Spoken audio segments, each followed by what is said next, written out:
All right, Mrs. Holmes, thank you for joining me. I saw the Bucky's Christmas costume earlier. What happened?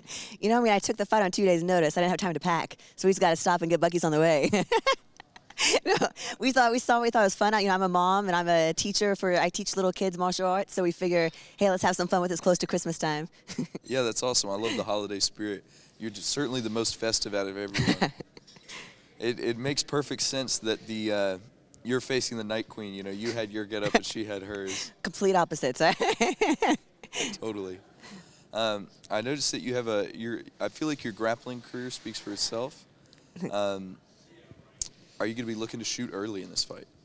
You know, I'm a really mix. I really love jiu-jitsu, and I also really love my foundations in taekwondo. So I love kicking, kickboxing, and so we'll see. We'll see what she gives me. Okay, cool. I'm going to take the opening wherever I see it. That's a good way to look at it. Are there any particular parts or maybe places in the cage that you think you can beat her? Again, I took the fight on 2 days, so I haven't had much chance to look at her. I know she's a super experienced fighter, but I know that I'm also an experienced fighter, and I know my strengths, and whatever opponent's in front of me, I know what strengths I'm going to use. I didn't realize it was just 2 days notice. Yeah, I signed the contract on Wednesday, so we're like, let's go. We drove out Thursday. Yeah, let's go. You're a real dog. I'm excited to see it. Thank you. What keeps you coming back? Keeps you coming back to the cage? I love fighting. It's just so much fun. It's part of my whole life. My kids do it. My husband does it. My husband's the one who first got me into fighting, and it wasn't until I actually became a mom, or once our second child was born, that he was like, I just always had this burning desire to fight, and I kept telling him it would sound silly, but I would pray, and I kept seeing visions of fighting, and I was like, I keep feeling like I need to fight again, that I want to fight, and he was like, I guess let's go for it. So I was 29 and started fighting MMA. Wow, that's awesome. Yeah, this is an interesting story. Do your kids, do they watch you fight, or are they too scared to see mom? So no, they love watching the fights, but I don't let them watch them live. No matter what happens, I do let them watch them, especially my son. He's a little older. He's 12, and he's very competitive himself and wants to be a UFC fighter one day. So he always wants to watch them.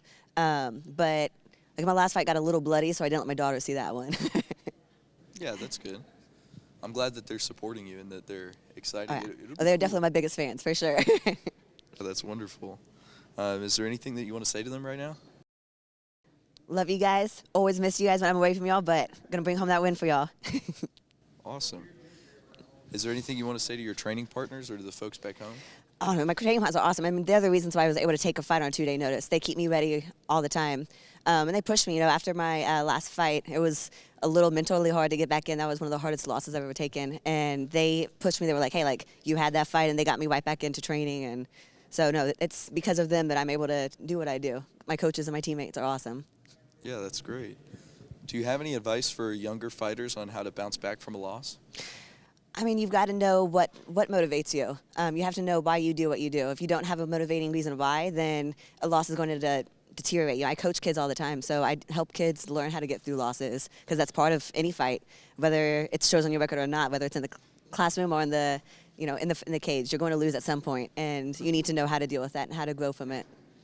And what martial arts do you teach to children? So I teach little ninjas, my babies, and it's like a kid version of MMA. So it's like taekwondo and kickboxing. It is like wrestling and jiu-jitsu, but everything's done separately. And then once they get older, then I teach straight kickboxing and taekwondo and jiu-jitsu. I imagine there's different challenges teaching adults and kids. What's something that you like about teaching kids better? They absorb everything. They're so eager to learn, whereas adults, especially because I'm tiny, I mean, I'm 4'11", so adults sometimes are like, all right, I know you're a pro fighter, but do you really know what you're talking about? And especially the guys, but the kids would take on everything, and I just love the energy the kids give me. My little 4-year-olds tell me all the time, I'm going to fight you, Coach Hope, and I'm like, let's go. So no, they're awesome. Thank you so much for your time, Ms. Holmes. Thank you. It's been wonderful. Thank you.